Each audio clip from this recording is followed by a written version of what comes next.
Let's this topic is resolution of vector in 3 dimension, है ना। Topic का नाम पहले मैं लिख देता हूँ, 3 dimension resolution of vector, 3D resolution of vector, resolution है ना ऑफ वेक्टर, सब लोग कंसंट्रेट करो और ध्यान से देखो। 3D रेजोल्यूशन ऑफ वेक्टर, तो इसमें हमें वेक्टर को 3 डायमेंशन में रिजॉल्व करना है, ठीक है। 3D रेजोल्यूशन ऑफ वेक्टर, तो डायग्राम तो दिया ही हुआ है, ध्यान से देखो।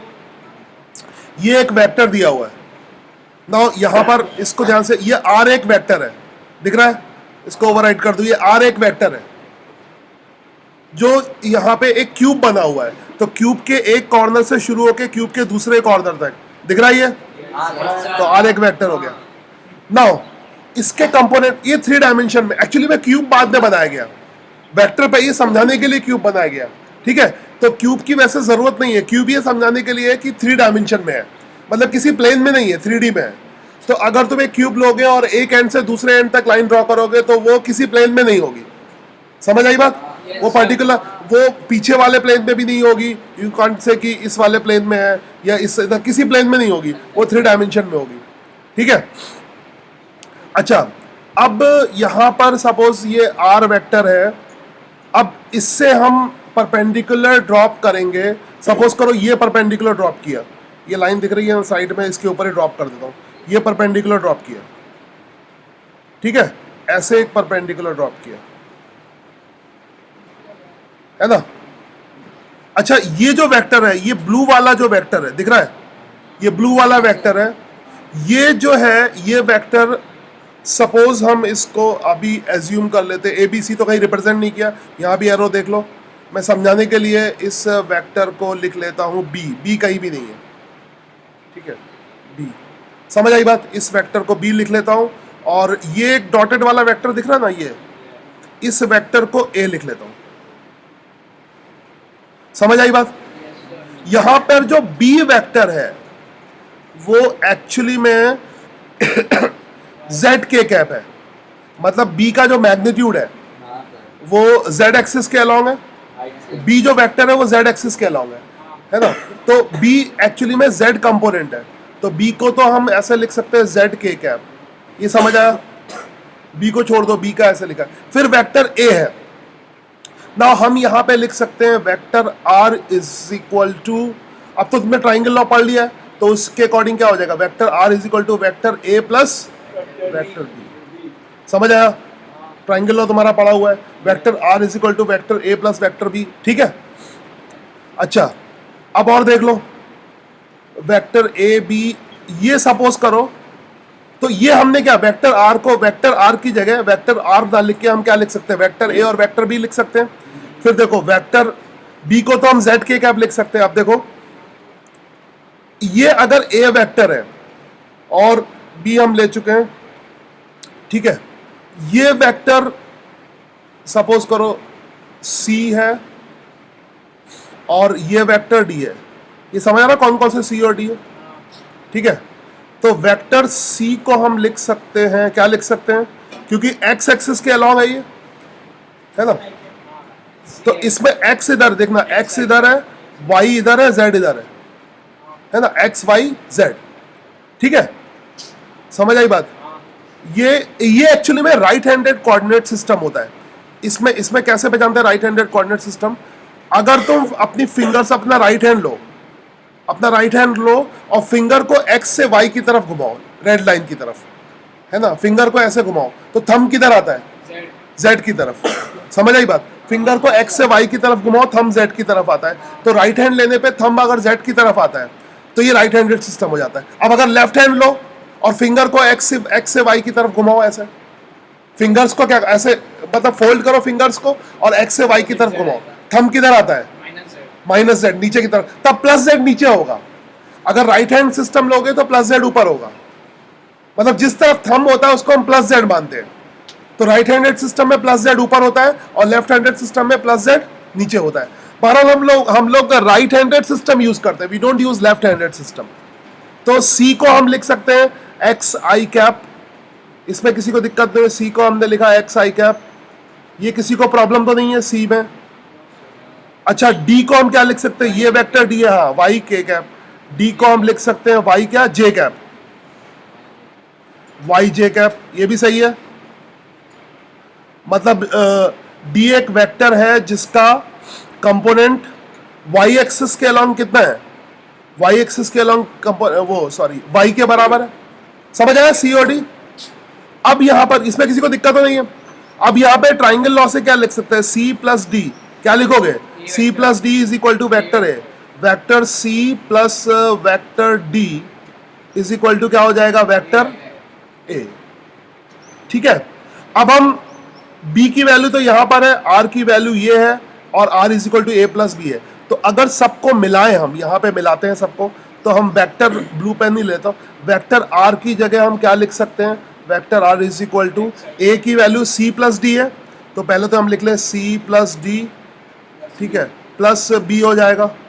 अब सबकी वैल्यू कंपोनेंट फॉर्म में वो लिख लें, तो c की जो वैल्यू है वो एक्स आई कैप हो जाएगी और d की वैल्यू कितनी हो जाएगी, प्लस वाई जे कैप हो जाएगी, और प्लस b की वैल्यू कितनी हो जाएगी। तो ये 3 डायमेंशन में इसका रेजोल्यूशन हो गया। ठीक है, इट इज 3 डायमेंशन रेजोल्यूशन, तो इसको एज अ 3 डायमेंशन रेजोल्यूशन की तरह याद रखेंगे। समझ आई बात, ये ऐसे हो गया। अब यहां से तीनों में रिलेशन क्या होगा वो चेक कर सकते हैं। यहां से देखो, इस ये एंगल 90 डिग्री है, दिख रहा है, ये एंगल कितना 90 डिग्री है। तो हम अगर ये एंगल 90 डिग्री है तो we can write R square is equal to कितना लिख सकते हैं, B square plus A square, B square plus A square. ठीक है, और बी की लेंथ कितनी है, जेड के बराबर, बी की लेंथ तो जेड के बराबर है, तो इसको आगे लिखना है। तो बी का स्क्वायर को हम लिख सकते हैं जेड का स्क्वायर, प्लस ए स्क्वायर को क्या लिख सकते हो, ये एंगल भी 90 डिग्री है, ध्यान से देखना, दिख रहा है ना, ए स्क्वायर इज इक्वल टू क्या है, सी स्क्वायर प्लस डी स्क्वायर, दिख रहा है, तो इसको लिख लो सी प्लस सी स्क्वायर प्लस डी स्क्वायर। समझ आई बात। तो यहां पर आर का जो मैग्नीट्यूड हो जाएगा, तो आर स्क्वायर की वैल्यू जेड स्क्वायर प्लस सी स्क्वायर प्लस, और सी की वैल्यू कितनी है, एक्स स्क्वायर, और प्लस क्या हो जाएगा, वाई स्क्वायर। तो फाइनली हम इसमें अगर r is equal to C plus D plus, यानी r is equal to X I cap plus Y J cap plus Z K cap है, तो r की वैल्यू किसके, r का मैग्नीट्यूड किसके बराबर हो जाएगा, under root of X square plus Y square plus Z square, X square plus Y square plus Z square, ये हो जाएगा। समझ आया, ये तो मैग्नीट्यूड के लिए हो गया। अच्छा यहां पर मैग्नीट्यूड के लिए तो ठीक है, जैसे 2 डायमेंशन में हम डायरेक्शन के लिए क्या करते थे, y अपॉन एक्स, वहां पे 2 ही टर्म्स है, ध्यान से देखना इसको। ठीक है, बीच में अभी नींद भगाने के लिए सवाल देता हूं। यहां पर जैसे ये वेक्टर है, p पॉइंट है, p पॉइंट पोजीशन वेक्टर है, यहां पर डायरेक्शन एक साइड से हम नहीं दिखाते, डायरेक्शन हम तीनों साइड से दिखाते हैं। मतलब इसको कहते हैं डायरेक्शन कोसाइन, अभी वैल्यू आएंगे। मतलब एक्स एक्सिस से इसकी डायरेक्शन अल्फा है, वाई एक्सिस से डायरेक्शन बीटा है, और जेड एक्सिस से डायरेक्शन क्या है, गामा है, गैमा। तो यहां पर डायरेक्शन तीनों एक्सिस से दिखाएंगे। जैसे पिछले में क्या दिखाया था, 2 डायमेंशन में क्या होता है, अगर डायरेक्शन तुम एक एक्सिस से दिखा दो, एक से अगर थीटा है तो दूसरे से क्या होगी 90 माइनस थीटा। यहां पर क्या होगा, डायरेक्शन तीनों से दिखाएंगे। ठीक है, तो बता सकते हो कॉस अल्फा की, सोच के बताओ कॉस अल्फा की वैल्यू कितनी होगी, डायग्राम देख लो, बताओ कॉस अल्फा की वैल्यू कितनी होगी। यहां से डायरेक्शन कॉस अल्फा को क्या लिख सकते हैं, कॉस अल्फा को क्या लिख सकते हैं हम, यहाँ पे अल्फा ये वाला एंगल है। ठीक है, और यहां से ये है, और यहां से भी परपेंडिकुलर, इस साइड पे ऐसे परपेंडिकुलर ड्रॉप कर सकते हो। ठीक है, ऐसे ये वाला ट्राइंगल डॉटेड लाइन बना रहा हूं, देखो ध्यान से, ये ठीक है, ये एंगल भी 90 डिग्री होगा। समझ आया ना, ये समझ रहे हो, 3 डायमेंशन में है, ये समझ रहा है, ये एंगल कितना होगा, 90 डिग्री होगा। तो कॉस अल्फा को क्या लिख सकते हो, सोच के बताओ, कॉस अल्फा को क्या लिखोगे, कॉस अल्फा क्या होगा, बेस अपॉन हाइपोटेन्यूज। तो इसमें बेस कितना है, ये बेस है ना, बेस कितना है, बेस बी है, सोच के बोलो। अरे ये कितना है, सोच के बोलो, ये वाई, हाँ सॉरी, हाँ सही है। तो ये बेस कितना हो जाएगा, हाँ, Y, Y J cap base Y, और हाइपोटेन्यूज कितना है, आर। ठीक है, तो यहां पर y एक्सिस से हमारा एंगल बीटा लिया गया है, इसको सही कर लो, y एक्सिस से एंगल बीटा लिया गया है, तो इसको अल्फा ना कहो कि ये बीटा है, क्वेश्चन में ये बीटा दिया हुआ है, ठीक है, तो ये बीटा, और x एक्सिस से एंगल अल्फा है, तो cos बीटा की वैल्यू किसके बराबर हो जाएगी, y upon R. cos beta की वैल्यू हम लिख सकते हैं y upon R, cos beta is equal to y upon R. इसी तरह से cos अल्फा की वैल्यू लिख सकते हो, cos अल्फा की वैल्यू x से एंगल है, तो वो क्या हो जाएगा, x अपॉन आर, है ना, समझ आया बेस। अब वो देख नहीं पा रहे फिर भी तुम समझ, cos अल्फा की वैल्यू कितनी हो जाएगी, x अपॉन, ठीक है, इनको सबको डायरेक्शन कोसाइंस कहते हैं। तो cos अल्फा, cos बीटा, और आखिरी क्या है, बस आखिरी रह गया cos गामा, तो cos गैमा की वैल्यू कितनी हो जाएगी, cos गैमा की वैल्यू कितनी हो जाएगी, z अपॉन आर, ठीक है।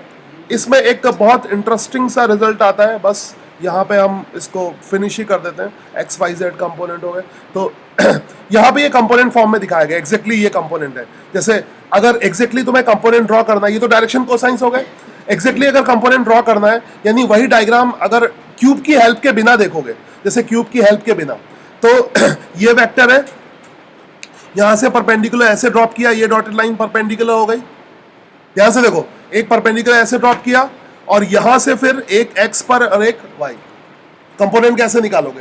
वैसे इसमें तुम्हें ज्यादा नहीं पूछेगा 3 डायमेंशन में, बस तुम्हें आइडिया होना चाहिए, ठीक है। तो यहां पर ये वेक्टर है, एक कंपोनेंट हमने ऐसे डाला, प्लेन में डाला, फिर इसके हेड से x और y कंपोनेंट डाला। एक छोटी सी चीज और है, अगर तुम्हें डायरेक्शन कोसाइन का सम देखना है, कॉस स्क्वायर अल्फा, सम नहीं, इनका स्क्वायर करके अगर सम देखना है, cos square beta plus cos square gamma, बस 2 minute, cos square alpha plus cos square beta plus cos square gamma, इसकी वैल्यू किसके बराबर हो जाएगी, क्या 1 के बराबर हो जाएगी। ये हो जाएगा X square upon R square plus Y square upon, ठीक है, अल्फा की वैल्यू, हाँ, Y square upon R square, ठीक है, plus Z square upon R square, Z square upon R square, तो ये X square plus Y square plus Z square आ जाएगा, इसकी वैल्यू किसके, हाँ, वो किसके बराबर होगा, आर स्क्वायर के बराबर होगा, है ना, आर स्क्वायर क्या होगा, एस स्क्वायर, ठीक है। चलो ये क्लियर हो गया, बस ये रेजोल्यूशन